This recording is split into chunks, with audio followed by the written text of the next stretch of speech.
இன்றைக்கி ரொம்பவே ஹெல்த்தியான ஒரு லஞ்ச் ரெசிபி தாங்க பார்க்க போகிறோம். சுண்டைக்காய் பொரிச்ச குழம்பு அதுதான் நான் இன்றைக்கி செய்ய போகிறேன். சுண்டைக்காவே பிடிக்கல அப்படின்னு சொல்கிறவங்களுக்கு, கசப்பாக இருக்குன்னு சொல்கிறவங்களுக்கு இதை மாதிரி செஞ்சு கொடுங்க. ஸோ சுண்டைக்காவை கட் பண்ணி இது மாதிரி தண்ணிக்குள்ளே போட்டு வச்சுக்கலாம். தண்ணிக்குள்ளே போட்டு வச்சிங்கன்னா கருப்பாகாமல் இருக்கும். இது செய்கிறதுக்கு கடாயில் கடலெண்ணெய் ஆட் பண்ணிக்கலாம். எண்ணெய் நல்லா சூடானதும் ஒரு 15 சின்ன வெங்காயம் கட் பண்ணி வச்சுருக்கேன். அதை வந்து உள்ளே சேர்த்துக்கலாம். வெங்காயம் நல்லா வதங்கினதும் நம்ம கட் பண்ணி வச்ச சுண்டைக்காவை வந்து உள்ளே வந்து சேர்த்துக்கலாம். ஸோ ரெண்டுத்தையும் சேர்த்து நல்லா வந்து வதக்கி கொடுத்துருங்க. இது மாதிரி நம்ம வதக்கும்போது ஸ்டவ் வந்து பார்த்திங்கன்னா ஹை ஃப்ளேம் அப்புறம் லோ ஃப்ளேமில் மாற்றி மாற்றி வச்சு வதக்குனிங்கன்னா சீக்கிரமாக நல்லா வதங்கிடும். இது கூடவே வந்து தேவையான அளவு வந்து சால்ட் சேர்த்துக்கலாம்.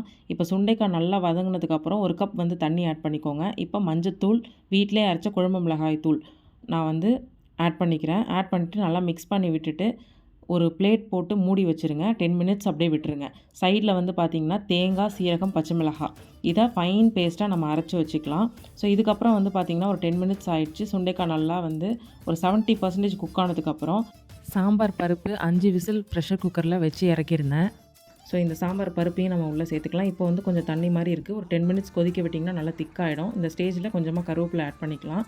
ஸோ கொஞ்சம் நல்லா திக்காக வந்ததுக்கப்புறம் ஸ்டவ்வை ஆஃப் பண்ணிவிட்டு இந்த தேங்காய் பேஸ்ட்டை வந்து உள்ளே சேர்த்துக்கோங்க. சேர்த்து நல்லா மிக்ஸ் பண்ணி விட்டிங்கன்னா ரொம்பவே நல்லாயிருக்கும். தேங்காய் பேஸ்ட்டு சேர்த்திங்கன்னா தான் இது ரொம்ப கசப்பு இல்லாமல் இருக்கும் இந்த சுண்டைக்காய் பொரிச்ச குழம்பு. இது கூடவே தாளிப்புக்கு வந்து நான் வெங்காய வடகம் தாளிச்சிக்கிறேன். சப்போஸ் உங்கள்கிட்ட வெங்காய வடகம் இல்லை அப்படின்னா நீங்கள் கடுகு, உளுத்தம் பருப்பு, வரமிளகாய், கருவேப்பிலை தாளிச்சிக்கலாம். ஸோ இன்றைக்கி வந்து பார்த்திங்கன்னா இது கூடவே நான் வந்து பீட்ரூட் அப்புறம் வந்து முருங்கைக்கீரை செஞ்சுருந்தேன். செம்ம டேஸ்ட்டாக இருக்குங்க. நீங்கள் கண்டிப்பாக ட்ரை பண்ணுங்கள். என்ஜாய் பண்ணுங்கள்.